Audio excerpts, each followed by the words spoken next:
Olá, eu sou Ediane Oliveira, jornalista da Escola de Poesia Mefricana e também apresentadora do Papo Indicado, uma ação desenvolvida com o objetivo de conversar com escritoras sobre as suas trajetórias, seus trabalhos literários e também o seu envolvimento com o campo editorial. Os episódios são postados diretamente no nosso canal do YouTube. O Papo Indicado, além de ter a minha apresentação e produção, também conta com o suporte técnico de Nathalie Weber. E nós convidamos você a acessar as nossas redes sociais, conhecer as nossas ações através do Instagram, Twitter, YouTube e Facebook, pesquisando por Escola de Poesia Mefricana. Nesse segundo episódio do Papo Indicado, nós vamos receber a escritora Jaqueline Fraga. Ela também é jornalista, formada pela Universidade Federal de Pernambuco e administradora pela Universidade de Pernambuco. Ela é autora do livro Negra Sou, a Ascensão da Mulher Negra no Mercado de Trabalho, uma obra que foi finalista do Prêmio Literário Jabuti em 2020 e teve uma boa repercussão, despertando o interesse de 3 universidades internacionais e passou a compor o acervo dessas bibliotecas. A obra também conquistou a menção honrosa do Prêmio Direitos Humanos de Jornalismo e também, antes de ser publicado como livro, ganhou o Prêmio Antonieta de Barros. Jaqueline Fraga também escreveu o livro de poemas Big Gatilho, um livro de poemas inspirado no BBB 21, e também é coautora do livro Cartas para a Esperança. Atualmente, é repórter do jornal Folha de Pernambuco. Ela também é idealizadora do projeto Conhecendo Escritoras Negras de Pernambuco, que foi aprovado pela Lei Aldir Blanc e é realizado por meio de uma série de lives no Instagram, além de ser colunista da página Negras que Movem e do portal Guelé 10. Bom, depois dessa apresentação, eu já quero agradecer o aceite da Jaqueline a estar com a gente no segundo episódio do Papo Indicado. É uma alegria recebê-la, Jaqueline, poder conhecer um pouco mais da tua trajetória e também do teu trabalho. Lendo sobre a tua biografia, me chamou muito a atenção que tu falas que tu escreves porque respiras e respiras porque escreves. Então, eu queria te perguntar a respeito dessa importância da escrita na tua vida, como que ela nasce, quando e como tu descobres que não seria possível respirar sem escrever. Ediane, em primeiro lugar, é um prazer imenso estar fazendo parte desse projeto aqui, conversar um pouco sobre literatura, sobre jornalismo aqui com você. Então, agradeço imensamente o convite. Como você bem falou, né, eu sou jornalista, sou escritora e, sim, na minha biografia eu sempre comento que eu escrevo por profissão, por prazer e por terapia. Escrevo porque respiro, respiro porque escrevo. A escrita realmente me acompanha desde a minha infância, sabe? E na adolescência isso se desenvolveu ainda mais. Eu recordo que eu comecei a dizer que eu queria ser escritora e jornalista por volta dos meus 14 anos de idade, 13 ou 14 anos de idade, na então oitava série do ensino fundamental. Ali naquela época foi quando eu posso dizer que eu de fato percebi que eu queria viver escrevendo, sabe? Que eu queria encontrar uma profissão que a escrita fizesse parte do meu dia a dia. E teve uma atividade no colégio em que eu estudava que realmente me despertou e meio que comprovou essa minha vocação, esse meu desejo, esse meu sonho, e que me fez perceber que eu poderia atuar nesse campo também. As aulas de língua portuguesa, as aulas de redação, as aulas de literatura foram extremamente importantes para mim, e aqui eu também rendo todas as homenagens às professoras, aos professores, em nome da minha mãe, inclusive, que hoje é professora aposentada, mas durante toda a vida lecionou português em escolas públicas aqui de Pernambuco. Voltando um pouco para essa experiência que eu estava mencionando agora, uma atividade de redação no colégio em que eu estudava pedia para a gente escrever uma notícia a partir de uma música. Era uma aula sobre gêneros literários e o gênero que a gente estava estudando naquele momento era justamente o texto jornalístico. Então, a professora pediu para a gente escrever uma redação que seria no estilo de uma notícia de jornal sobre a música Domingo no Parque, Domingo no Parque, que é interpretada pelo mestre Gilberto Gil.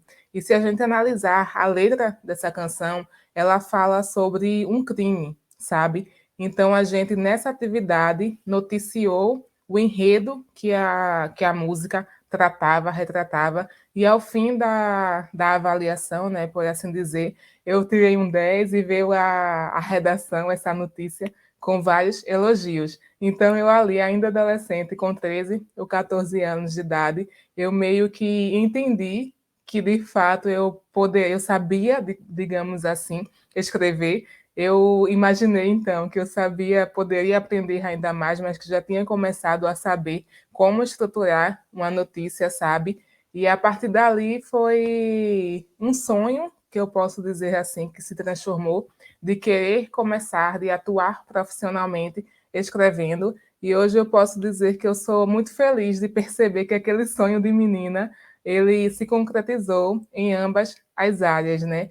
Tanto no jornalismo, que eu atuo atualmente, como nesse viés literário, nessa área da escrita, que é a minha maior paixão, é uma das minhas razões de viver. Como eu disse, escrevo porque respiro, respiro porque escrevo, e aqui atrás de mim tem 3 obras que eu tive a felicidade de publicar ou de ser coautora. Que maravilha, a gente vai conhecer um pouquinho de cada uma delas. Mas Vamos antes, sim. então, Jaqueline, é muito inspirador poder conhecer a tua história, né, e poder adentrar na tua biografia.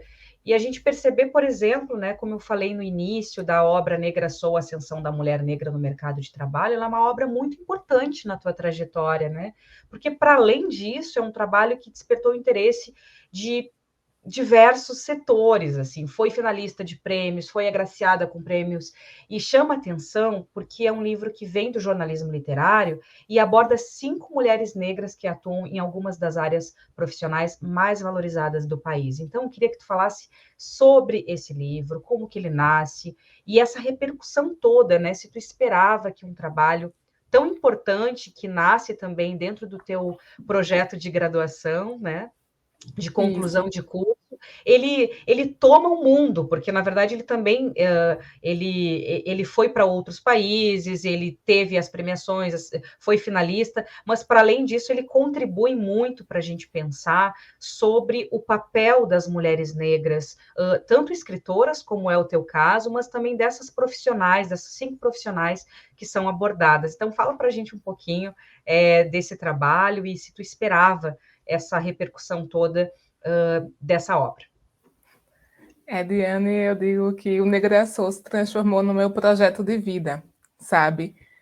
Toda essa repercussão, eu acho que eu não esperava, de fato, tão grande assim, digamos, mas é algo que a gente sempre almeja, né? A gente sempre deseja, eu acredito, ser reconhecida pelo nosso trabalho e ser reconhecida enquanto autora do Negraçou, que é um livro que, como você bem falou, traz a história de mulheres negras, traz a história de 5 mulheres negras daqui de Pernambuco, que atuam justamente em profissões que ainda são muito embranquecidas, que a gente, infelizmente, hoje em dia ainda não vê uma grande quantidade de mulheres negras atuando nessas áreas, e a gente luta justamente por isso. Eu digo que o Negração, eu espero que ele sirva como espelho, sabe? Para que mais meninas, mais mulheres negras se reconheçam nesses espaços e que saibam que também lhes pertencem, apesar de muito tempo esses espaços terem sido negados a nós. A história do Negração ele começa em 2015, quando eu era estudante de jornalismo da Universidade Federal, aqui de Pernambuco, e eu estava justamente na fase de decidir, né, identificar, definir qual seria o meu projeto de conclusão de curso, o trabalho de conclusão de curso, o famoso TCC, né, a sigla que a gente bem conhece aí no ensino universitário. E eu queria muito, eu comecei a pensar, sabe, que eu gostaria muito de produzir um projeto, produzir um material que naquele momento não se restringisse à academia, sabe, que ele tivesse a capacidade de inspirar, de impactar pessoas e de contar, retratar, reportar histórias relevantes.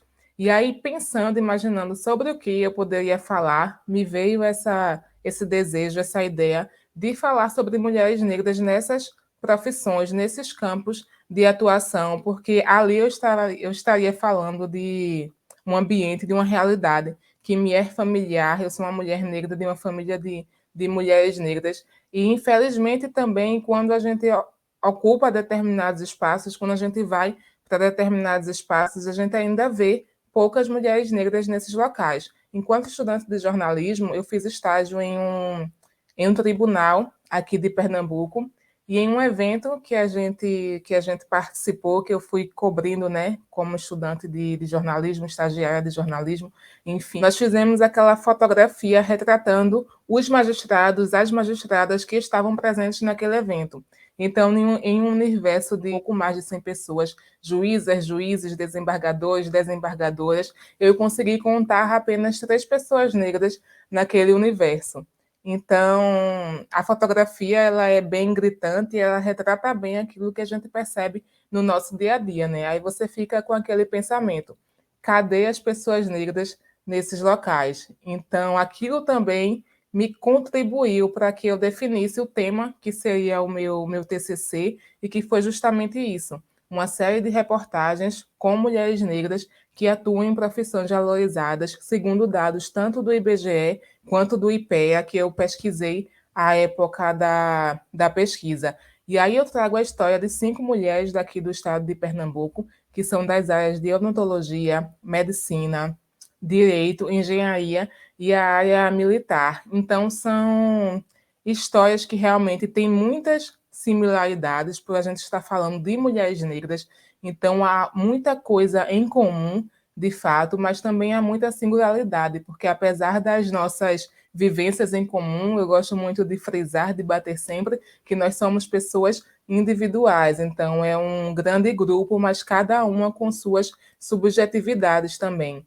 E aí, falando sobre essa questão de a gente ver pouca representatividade nesses espaços de destaque, nesses espaços de poder, eu me recordo sempre de uma fala que é de uma das personagens do livro, que é a procuradora Maria Bernadette Figueroa, procuradora do Ministério Público, que representa a área de direito aqui no Negrasol, e ela comenta que em uma atividade em que ela foi palestrar, né, para novos juízes aqui de Pernambuco, ela questiona, né, me contando durante a nossa entrevista, onde estão as pessoas negras? Será que todas as pessoas negras são burras e apenas as pessoas brancas são inteligentes? E aí ela mesma responde, né? É lógico que não, é uma estrutura que é historicamente enraizada no nosso país, que faz com que isso perdure e aconteça até hoje, né? Que a gente ainda tenha mais pessoas brancas ocupando esses espaços. Mas a gente está aqui novamente, eu repito, justamente para mudar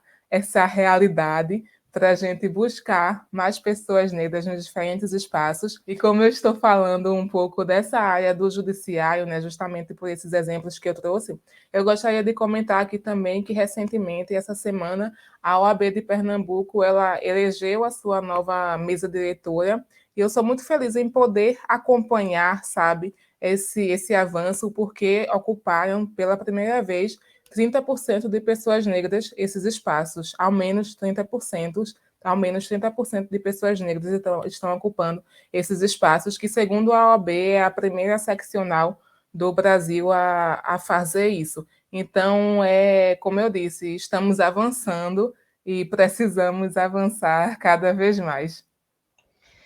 E trazendo esse ponto que tu já falou, Jaqueline, eu queria te perguntar, dentro do próprio campo editorial, né? Tu, como uma escritora negra que vem de Pernambuco, que está, enfim, circulando dentro desses espaços, tanto a partir das tuas publicações, mas, obviamente, dentro da conexão com outros autores e com outras autoras. Como que tu enxerga essa presença, né, das escritoras negras, das escritoras indígenas, das escritoras que, de fato, foram essa bolha, que tem realizado um trabalho fantástico, mas que muitas vezes as questões de invisibilização, apagamento, né, e falta de reconhecimento também dessas obras, dessas mulheres poetas, muitas vezes acontece dentro desse campo editorial, né, num país marcado pelo machismo e pelo racismo. Como que tu tens percebido isso, principalmente ao longo desses últimos anos, né? Tu percebe que teve avanços?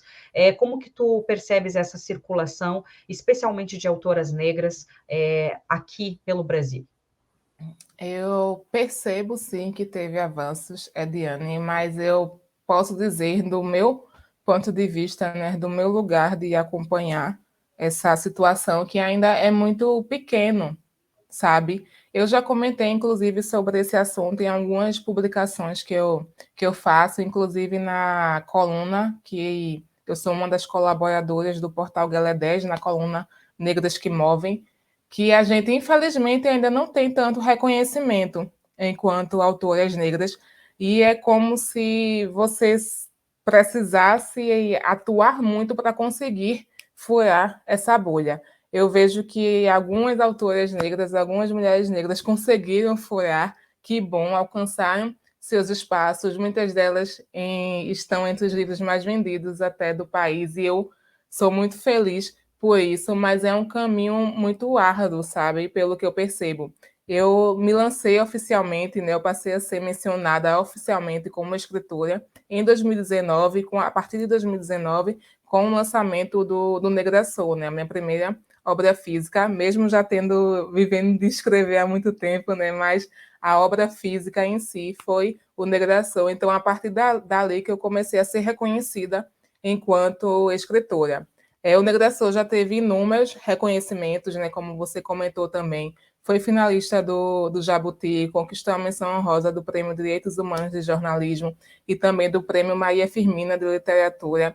E antes mesmo de ser lançado como um livro-reportagem de fato, a série de reportagens foi agraciada com o Prêmio Antonieta de Barros.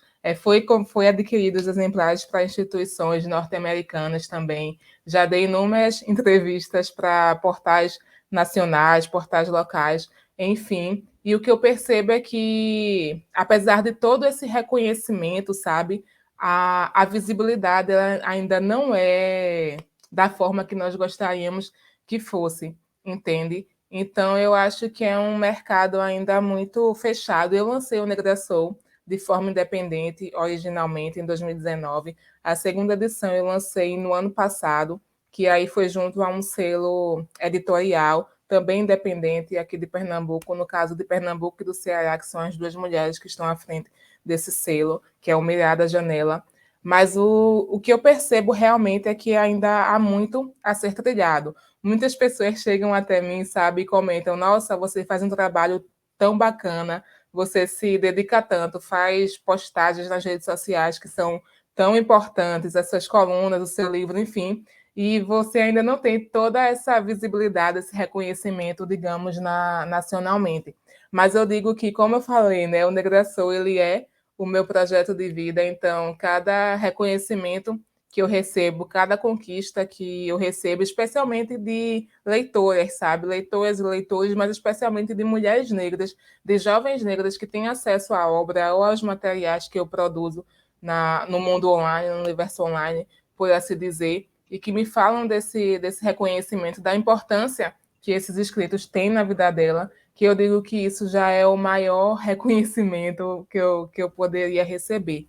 Mas, de fato, eu ainda percebo que há muito a que ser feito, especialmente quando a gente fala de fora do eixo do Sudeste, sabe? Rio, São Paulo, Minas Gerais, enfim, fora do eixo dominante do nosso país. Enquanto autora negra, enquanto mulher negra do Nordeste de Pernambuco, aqui do Brasil. Então, eu percebo que a gente ainda está a passos menores para conseguir furar essa bolha.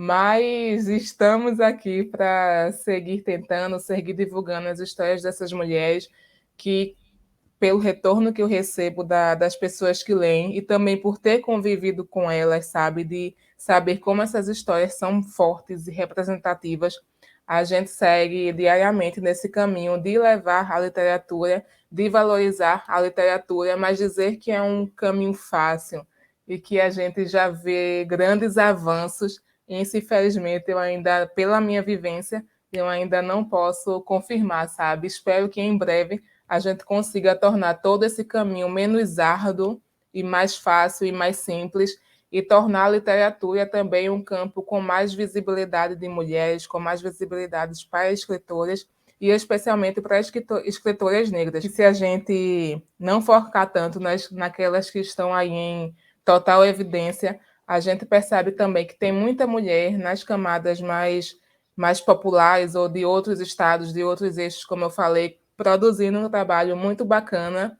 e que às vezes não tem o devido reconhecimento também. Mas que bom que a gente está conseguindo avançar, né? Ainda que a passos um pouco mais lentos, e que isso se torne, como eu falei há pouco, menos árduo e mais simples, e que a gente realmente tenha esse reconhecimento, sabe? Sem dúvida, um dos grandes objetivos do Papo Indicado, que é esse quadro que a gente está tendo o prazer de te ter como nossa segunda convidada, então é um Prazer quadro é meu. quentinho ainda, né, da Escola de Poesia Bem-Africana, que trabalha muito com essa proposta, né, dessa circulação, dessa conversa, desse diálogo com essas escritoras, com escritores americanos, né, conectando diretamente com o conceito da nossa grandiosa Lélia Gonzalez, que tanto nos inspira. E eu queria aproveitar, falando em inspirações, e te perguntar quem te inspira, né? É muito bacana poder também acompanhar as tuas colunas e a tua escrita no próprio portal Gueledés, que tem todo um legado de uma grande referência para todas nós, que é a Sueli Carneiro, né? Sim, Filósofa, sim. intelectual, autora, enfim, uma grandiosa inspiração para todas nós. Mas eu queria te perguntar de outras inspirações e referências também nas tuas obras, na tua trajetória, né? Quem tem te inspirado a continuar escrevendo e quem tem te inspirado a ler também, né? Quem realmente tem feito parte dessas referências, tanto teóricas como também poéticas. Ah, perfeito. Sueli é maravilhosa, uma referência para todas nós, né? Eu acredito. Enfim, são tantas mulheres, né, que a gente acompanha e que dá até um pouco de receio de não falar de todas elas, mas, enfim, eu reforço aqui a própria Sueli, a própria Lélia Gonzalez, que são mulheres que vieram, que vêm, né, de uma geração anteriores a nossas, por assim dizer, e que abriram espaços, sabe? Então, o caminho hoje a gente consegue chegar um pouco mais a esses espaços por causa dessas mulheres que vieram antes de nós. Então, além delas, também eu gostaria de citar aqui uma pessoa que é mais próxima a mim, por assim dizer, a minha realidade também, que é a jornalista e escritora Fabiana Moraes, também pernambucana, e hoje é professora da Universidade Federal de Pernambuco. Não tive a felicidade de ser sua aluna, mas é uma mulher que muito me inspira, justamente também por ela fazer um jornalismo, uma literatura, um jornalismo literário muito semelhante ao que eu venho traçando, que é um jornalismo também de subjetividade, que é um conceito muito trabalhado por ela. Então, é uma das minhas referências hoje em dia, sem dúvida. Eu poderia também citar aqui no campo poético, como você perguntou há pouco, a Lubi Prates, que é uma poeta também aqui da nossa geração, que tem um livro Um Corpo Negro, e ela tem uma fala, um verso nesse livro, né, um poema, que muito mexe comigo também, que ela diz: o meu corpo é o meu lugar de fala. Então, é o que eu costumo falar também. Você ser uma mulher negra e você estar em determinados espaços, isso por si só já é um ato político, né? E aí me vem à mente também a grande inspiração e referência que é Conceição Evaristo, que ela também menciona que para a mulher negra escrever é um ato político, e eu posso, por assim dizer, também que eu acho que é por meio da minha escrita, por meio dos materiais que eu venho tendo a felicidade de produzir e de conduzir, que eu estou também vivendo esse ato político, sabe? Então eu posso dizer que essas são algumas, apenas algumas, mas de grande importância, algumas das mulheres negras que escrevem e que me inspiram demais. E eu estou vendo ali atrás, né, o Te Amo Mainha, que não tem como Sim, não ser minha um mãe destaque, é né? sempre comigo. Como eu falei no começo, ela, professora, né, de língua portuguesa, ela é a minha maior inspiração na vida, sabe? Que coisa boa. Extrapola todos os campos. É a minha rainha, enfim, é por ela também que eu faço tudo o que eu faço.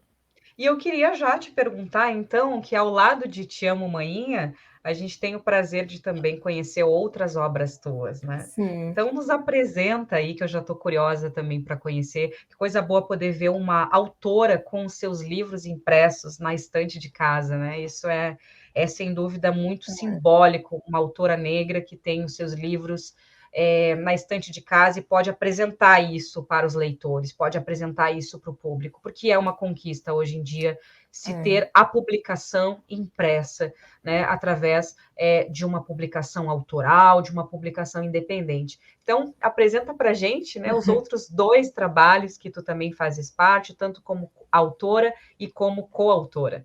Isso. O primeiro que está mais aqui em cima um pouco, é esse rostinho, é o Big Gatilho, que é um livro de poemas que lancei ano passado e que foi inspirado na edição de 2020 de 2021, desculpa, do Big Brother Brasil. Por quê? Porque foi a primeira edição que teve, pela primeira vez, não é, uma equidade no quesito racial. A gente veio aí de 20 anos, né, com apenas 2 ou 3 pessoas negras compondo um elenco desse que, querendo ou não, é um dos programas de entretenimento com maior alcance aqui no Brasil atualmente, e isso meio que cresceu ainda mais da pandemia para cá. E no ano passado nós tivemos essa equiparação no quesito racial. Mas, infelizmente, a gente viu muitas coisas não tão bacanas acontecendo, sabe, na edição, e tudo aquilo mexeu muito comigo ao acompanhar algumas passagens do programa, ao acompanhar os debates nas redes sociais também, e vieram os versos à minha mente. Eu até na abertura do livro, na apresentação, eu comento que eu nunca imaginei que eu fosse escrever um livro de poesias sobre o BBB, mas a poesia, os versos em si, diferentemente de quando a gente às vezes escreve um texto em prosa, que eu, por vezes, me sento, tenho uma ideia na mente sobre o que eu vou falar, e aí me sento para escrever de fato.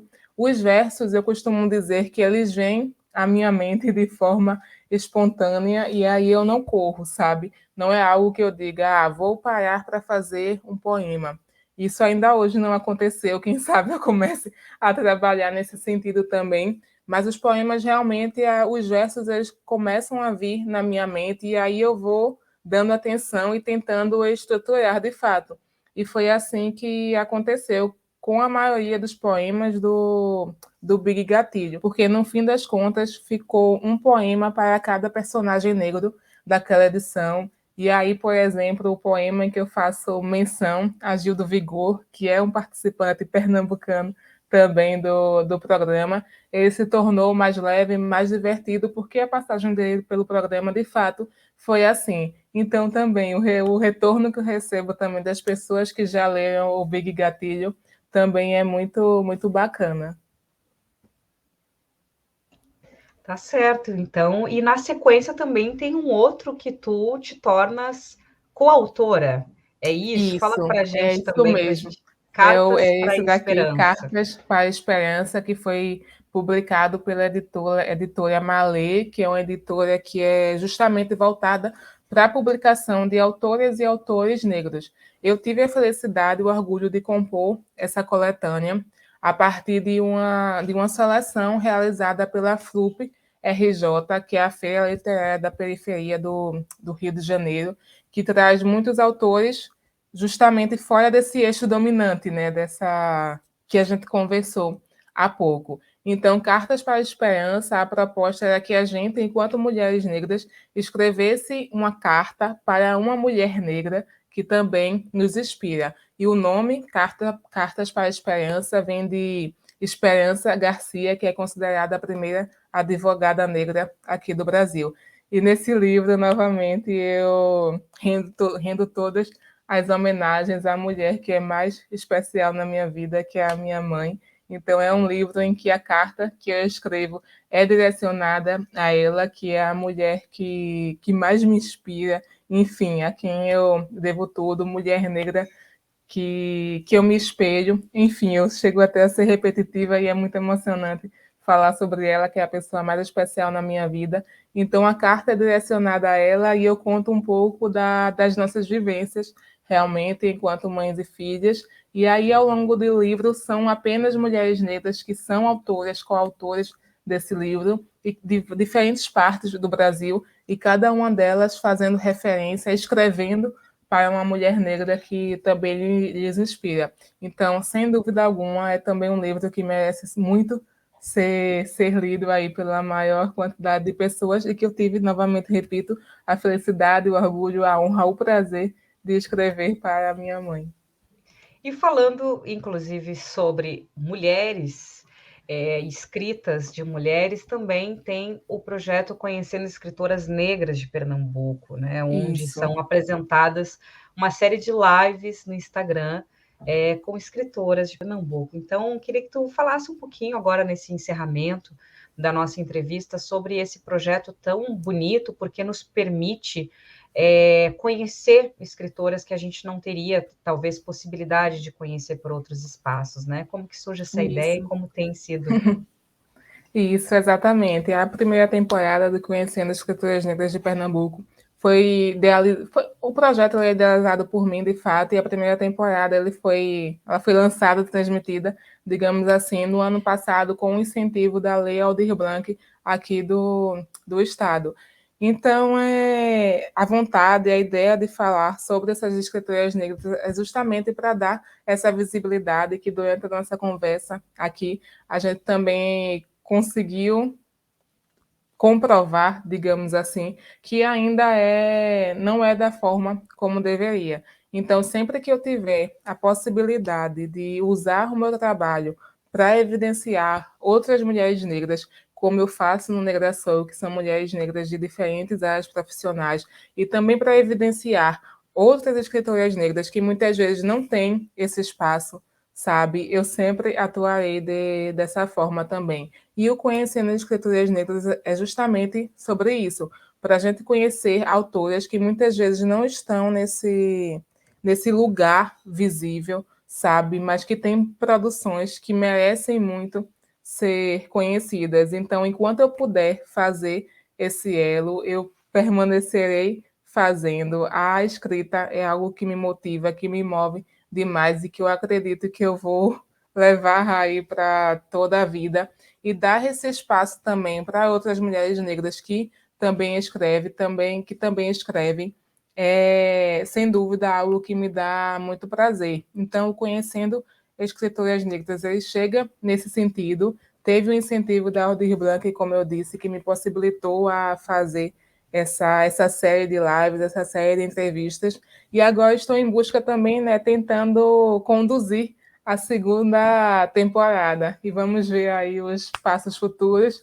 Tomara que a gente consiga realizar e trazer mais mulheres negras, mais autoras negras para esse espaço, que é algo que vocês estão fazendo exatamente, estão fazendo super bem, Diane, e a quem eu parabenizo também. Você disse que a gente estava perto de encerrar, não foi? Então, já agradeço novamente o convite e já deixo aqui também o convite para as pessoas que estão nos acompanhando para acompanhar as nossas redes sociais, né? Além das escritoras negras que vocês mostraram há pouco, tem também as redes sociais do Negrasoul, que é o @livros do Negrasoul no Instagram, que apareceu exatamente agora, e tem a Brigada, e tem a minha rede pessoal também, que é o @jaquefraga_, e que aí traz muito dessa minha dupla vivência, que é o jornalismo e a literatura, mas que no fim se convergem em uma coisa só, que é a escrita, sabe? É tentar modificar um pouco desse nosso mundo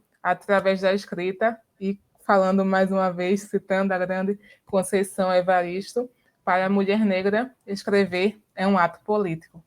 Sem dúvida. Eu queria agora também, agora para encerrar mesmo, sem dúvida alguma, te agradecer mais uma vez, em nome da Escola de Poesia Americana, a gente ter a tua presença, a tua trajetória, o teu conhecimento e as tuas obras aqui para nós é uma grande alegria e a gente vai fazer questão de manter, sem dúvida, os nossos laços ainda mais conectados, né? Porque uma das grandes ideias da Escola de Poesia Americana não ter essas fronteiras, né? É realmente fazer essas conexões que já se dão por si só através das nossas afinidades, das nossas sincronicidades e de tudo aquilo que nos desperta, que nos conecta. Então, poder hoje estar conversando com uma escritora nordestina de Pernambuco, com uma obra fantástica, com uma trajetória muito inspiradora, né? Tanto para mim como jornalista, também leitora fascinada, como também para todos que estão, sem dúvida alguma, nos assistindo, estarão nos assistindo no canal. Eu queria te perguntar, após o meu agradecimento, se tens algum projeto em mente, algum plano, algum livro que está sendo escrito, se tu já tem algum spoiler para nos dar aí do que tu está preparando para as próximas etapas, ou se ainda está trabalhando nas divulgações das obras já existentes.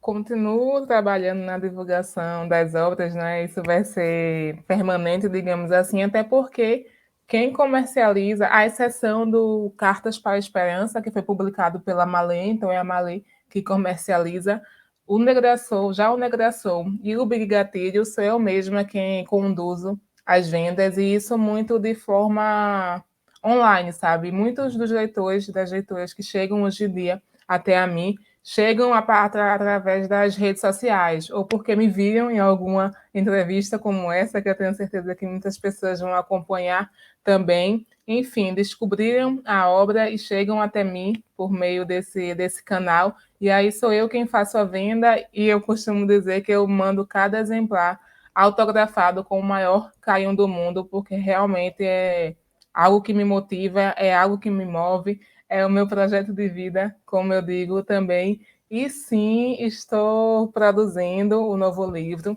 pretendo lançá-lo agora no segundo semestre, e já posso dar um spoiler, que a ideia é reunir uma coletânea de artigos de minha autoria, alguns deles que eu venho publicando na coluna do portal Guelé 10, e outros inéditos também que eu estou escrevendo, estão na gaveta, para vir como essa novidade desse novo livro, que espero de fato se concretize. Provavelmente será mais uma produção independente, mas eu espero que se concretize e que aí no começo do segundo semestre a gente tenha essa novidade para contar abertamente ainda mais também. E já fica o convite para quem desejar conhecer cada uma dessas obras.